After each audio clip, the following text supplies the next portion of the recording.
Welcome to Arcane the Brewcast. I'm Jamie, your Arcane brewer. And I'm Jake, your Arcane engineer. Thank you to Mom Rock for the use of their song Conversation in the intro. We're busy preparing for the Jamboree right now, so this is going to be a quick one. The summer of citrus continues with a hoppy grapefruit braggot. This is going to be a little unusual in that I'm brewing a beer but not doing a mash. And that's because I'm using a beer kit that I bought on sale like 7 years ago for 20 bucks. This is a Grapefruit Shandy kit. It's liquid malt extract, probably blended with some kind of grapefruit syrup.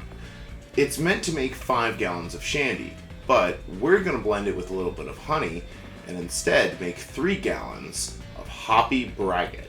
Grapefruit is bitter, so we're going to pick flavors that support that, but we don't actually need more bitterness. Grapefruit has a great deal of limonene terpenes, which are found in a lot of hop varietals. So we'll select a hop that has a lot of limonene. Cascade, in particular, comes to mind because its aroma is so often compared to grapefruit, and also because I already have some. We'll keep the boil relatively short to minimize alpha acid extraction. Usually, when boiling beer, you want to boil for at least 60 to 90 minutes in order to remove all precursors for a chemical called DMS, an off flavor which tastes like creamed corn. This lines up conveniently with the 60-minute standard for bitterness extraction from hops. However, when you're brewing with malt extract, you don't need to worry about that off flavor, because the precursor was already boiled off during the production of the malt extract. Usually, you're still going to boil for 60 minutes for the hops, but you don't necessarily have to, and we're not going to.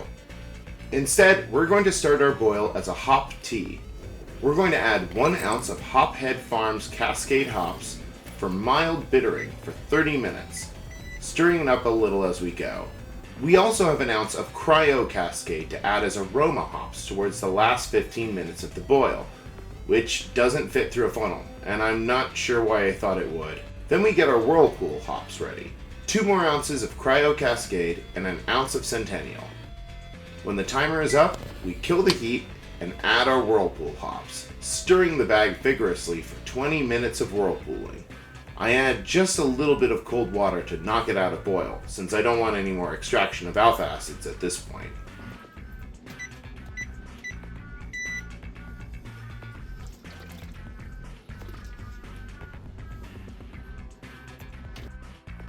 Just gonna do this for 20 minutes.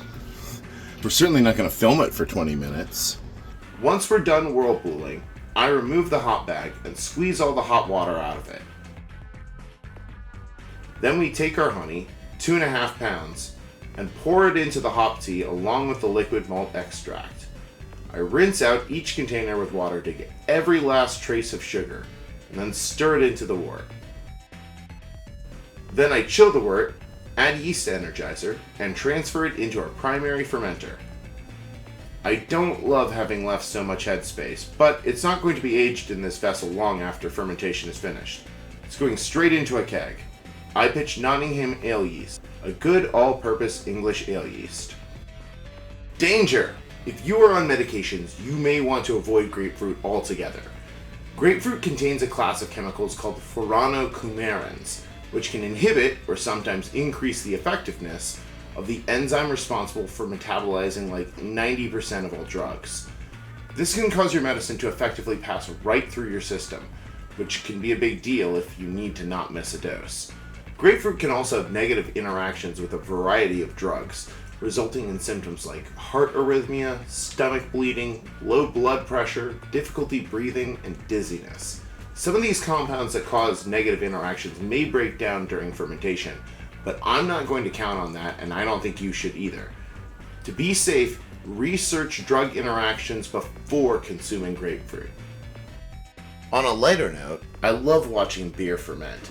It gets so frothy and bubbly. When it really gets going, it looks like it's boiling. Sometimes wine fermentation doesn't look like anything is happening unless you get really close, but malt has a lot of extra proteins that give us that beautiful foam on top. To get a little better clarity, we're going to add a splash of gelatin before I put the braggot in the freezer to cold crash. Now that we're getting ready to package the braggot, we'll want to add a little grapefruit juice. I zest a bunch of grapefruits and set the zest aside. Then I juice the grapefruits and set that juice aside separately. Then I take the fully crashed and gelatin-fine braggot and transfer it into my keg. Now the zest comes in. We're going to dry hop and zest our braggot right in the keg. I'm using this steel canister with mesh sides to immerse our hops and zest in the keg with a minimal amount of particulate left behind. I'm using 3 ounces of Cascade. Beyond 1 ounce of hops per gallon, you won't get much increase in flavor. I take the jar of grapefruit juice, which is frozen while I wasn't paying attention, mix it with the Grapefruit Shandy extract, and dump it into the keg. With the beer, hops, and zest in the keg, we seal it up, pressurize it, and start carbonating it. We give it 3 days to carbonate and steep on the dry hops before we serve a sample to try. So the dry hopped grapefruit braggot is in the keg. Diptube got a little clogged up with grapefruit pulp, so I'm going to have to find a way to filter that, probably by racking it out of the keg and then repressurizing it. But I managed to get enough out that we could taste some. Let's have a taste. Oh.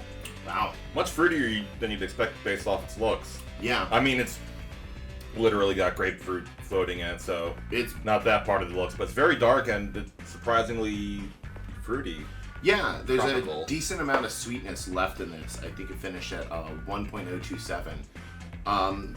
So not dry, but kind of in that range you'd expect from a double IPA. Not the color of one, but definitely a similar flavor. Mine's a little flat. That might be because of how much trouble we were having pouring it. I think it absolutely is. We had to jostle the keg and depressurize it and repressurize it, and it was a lot of work actually getting this much volume. My diptube is clogged. Blow it out your dip tube is what we had to do. That is what we had to do. Wink. So, yeah, if you're adding juice, make sure you diligently filter out pulp before you add it. I thought I had, but clearly I didn't. So, If you want to keep the pulp in there, you could probably pour it through a hop bag and then just leave it in there. that's not a bad way to approach it. Tie it off with some non-flavored dental floss so you can pull it out before serving, so the bag itself doesn't just block the dip tube. Yeah, that's a good approach. Anyway, I like this. It'll be some work getting it to be served properly, but we should have it ready for the Jamboree to share with you guys. Thank you to Mom Rock for the use of their song Conversation.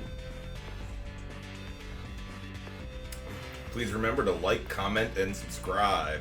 If you have any ideas for a video, leave them down below. We read every single comment. This is our last episode before the Jamboree, so see you next week out in Tamworth camping grounds.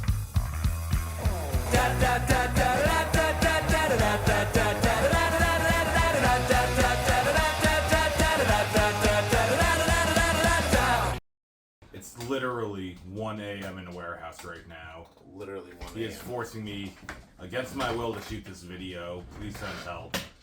All right. Welcome to Arcane the Brewcast.